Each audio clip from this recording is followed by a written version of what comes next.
Hi guys, I'm coming to you all with my Tell 'em Tuesday today. Today I'm going to talk about purchasing a home. When I did my home tour video, I got quite a few messages about buying a home and some people thinking they can't get one, yada yada yada. So I just wanted to just give some basic tips. My first tip is to get pre-approved. You want to make sure that you're approved and also know what price range you're qualified for, because you don't want to go out looking at houses that are $500,000 and you only qualify for $150,000. You want to get pre-qualified first.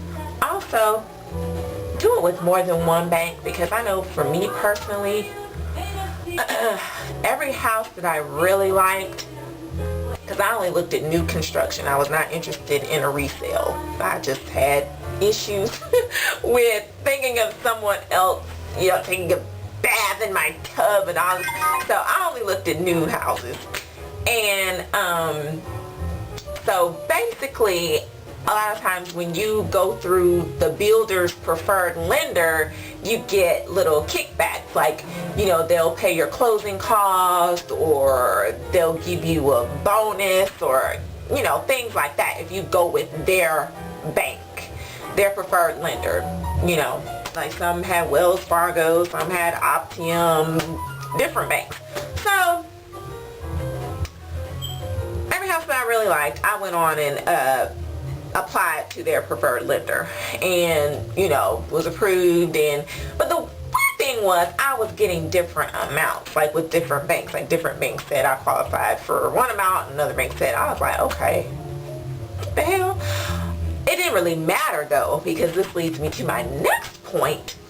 Only get what you can afford. Even if the bank tells you that you qualify for $500,000, if you know that you can't afford a mortgage of what it would take to pay for that home, don't get it. Like, okay, just because one bank told me I qualify for this, I wasn't going to run out and get a house that cost that much, because my bottom line was mortgage payment every month.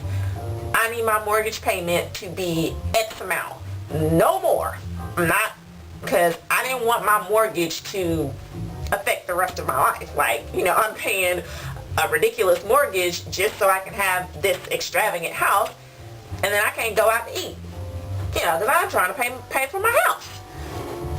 So I knew what was in my budget,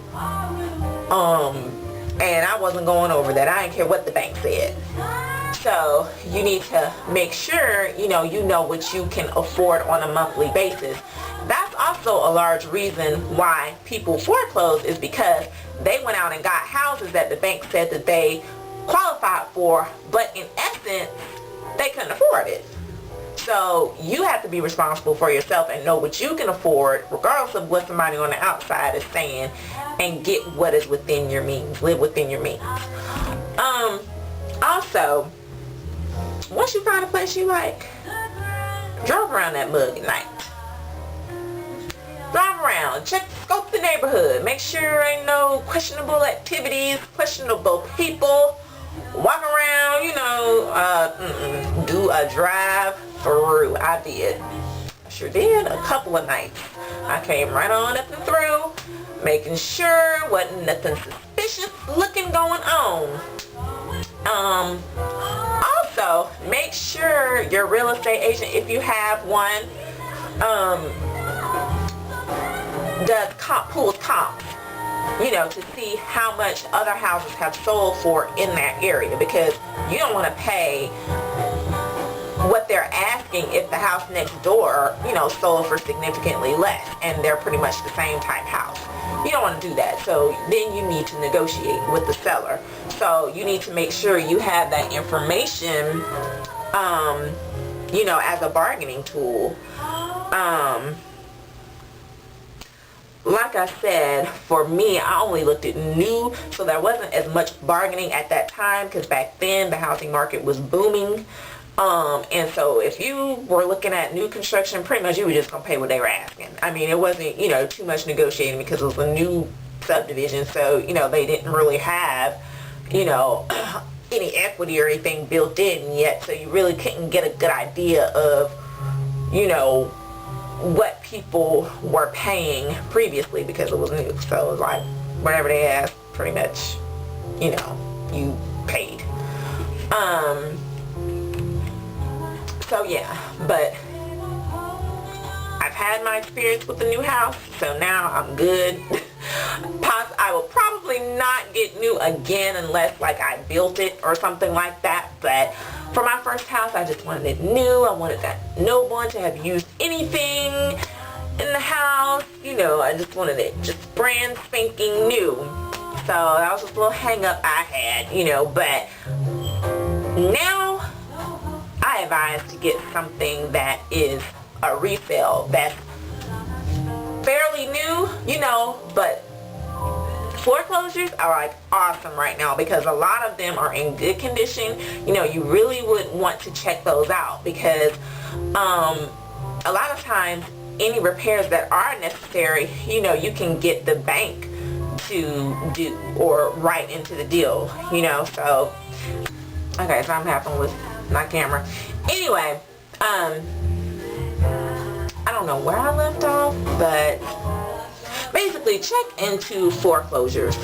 Yeah, and because you can get more bang for your buck that way opposed to buying something brand new, unless the builder went out of business. If the builder went out of business, you can get a good deal on new construction as well because it's bank owned at that point. So the bank is pretty much just wanting to get rid of it. They don't want to keep a property. They want it to get sold. So you can, come off pretty good too in those cases. I know in the Atlanta area, there have been a few builders who went under, and so the properties that they had not sold yet, were turned over to the banks. And so, you can just pretty much go to them with an offer and be like, hey, this is what I'm willing to pay, and they can either accept it or not. In a lot of cases, they will accept it because they rather sell it than have it just sitting. So it's a good time to buy, y'all. If y'all are thinking about purchasing a house, you really need to do more than think. You really need to take the steps to actually buy, because I wish I would have waited personally, because let me tell you, I wouldn't have paid what I paid for my house. Period. I would not have paid what I paid. My neighbor paid $30,000 less for hers than I did. Yeah, and she moved in last year, and same floor plan. I'm like, what the hell? But I didn't know that the market was gonna turn the way it did. So what could I do? So let's see what else. Oh, there are loans where you don't have to put money down. FHA is the main one that does down payment assistance and all that, so you don't have to necessarily come out of pocket at the table. So if you don't have like thousands of dollars saved up, don't let that deter you, because FHA loans do allow you to purchase a home without having money down, so you may want to look into those. And that's pretty much it. If y'all have any more questions, hit me up like you have before, and that's pretty much it. Peace out.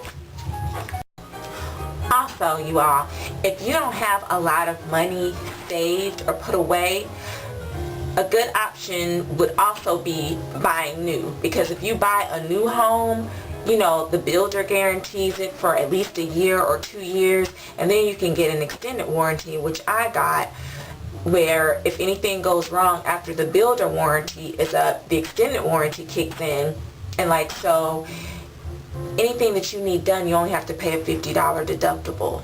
So if some shit blow up, your sewer backs up or whatever, and it will cost $3,000 to get fixed, you would only have to pay the $50 deductible and they would fix it. So if you don't have a lot of money saved, don't stress. You can still own a home.